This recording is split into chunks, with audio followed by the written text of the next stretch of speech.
Hi guys, welcome back to my channel. So today I'll be pretty much coiling the SewMuchCrafting inserts that I got, and you can see how the first page or the monthly pages were damaged in the mail, and I reached out to Danielle and she actually sent me the whole thing again, so now I have double the inserts.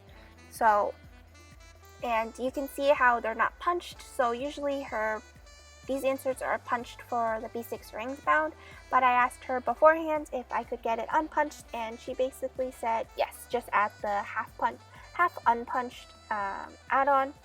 So it's like a $4 custom change on that.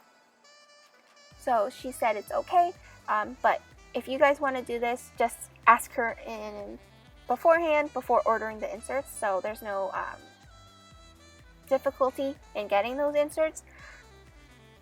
So here I have my own coiling machine, and so yeah, and it pretty much collects a lot of cat hair, and it drives me insane how much hair it collects. And you can see how my cat loses so much hair and it drives me insane, but whatever. So yeah, so I try to get off pretty much all the dust. So here I was just testing one sheet. This sheet was pretty much bent in the mail, so I aligned it up. So pretty much I decided to just punch all the inserts, and I added the monthly inserts with the weekly inserts on 2 pages, and this is the monthly on list, so this is pretty much how thick it was. So here I'm just punching all the inserts, and these are 4:1 pitch coil bounds inserts or holes. So I'm just going to speed through punching all the inserts, and then I will catch you coiling the inserts.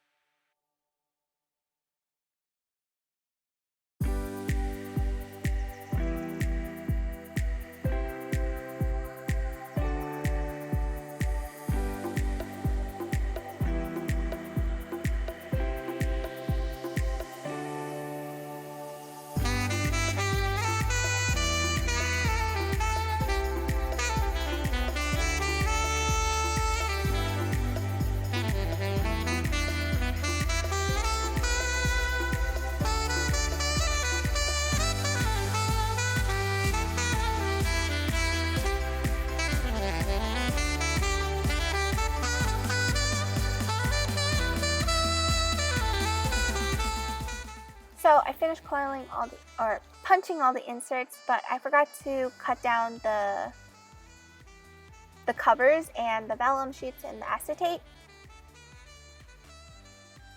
So I knew that the inserts were 5.3 inches, but obviously there's no 5.3 inches on the cutter, so I just pretty much marked it off. So I used a Sharpie because it doesn't wipe off the acetate sheet, but I did end up just marking it on my cutter because it's much easier to do that.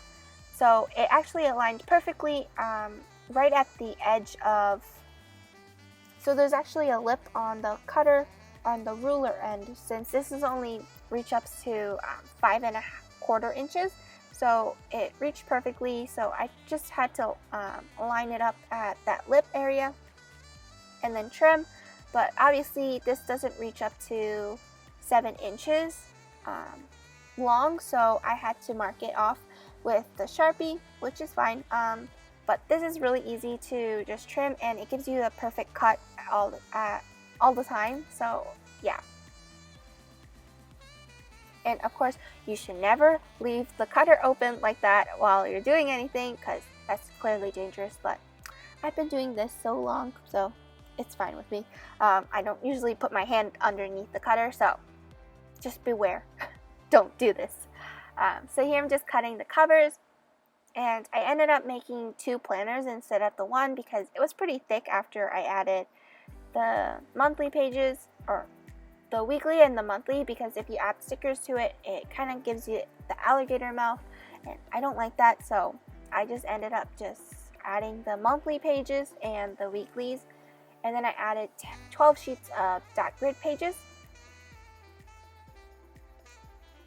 I thought I wanted to keep these little leftover acetates, but I ended up just trashing it. But I should have just used my We Are Memory Keepers punch, since it does have holes that you can just snap in and snap out. So yeah. So here I just like to punch all of them at once, and I do line it up how it is open so it doesn't ruin the punch. So you can see how I can't really fit those tiny sheets, but oh well. And how I store my cutter, or not my cutter, or hole puncher, is I pretty much take the arm off so I won't hit anything with it. So yeah. So for one planner, I pretty much used just the covers that I made, and then I did put the acetate outside, and I wanted to use the vellum in between the weekly pages and the hourly, or not the hourly, the monthly pages. So, but I just ended up switching it in between the monthly pages, and you saw how I wanted to use the Luxe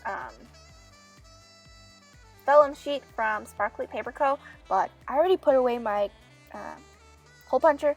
I didn't want to take it out again because it's pretty heavy and that's too much work already.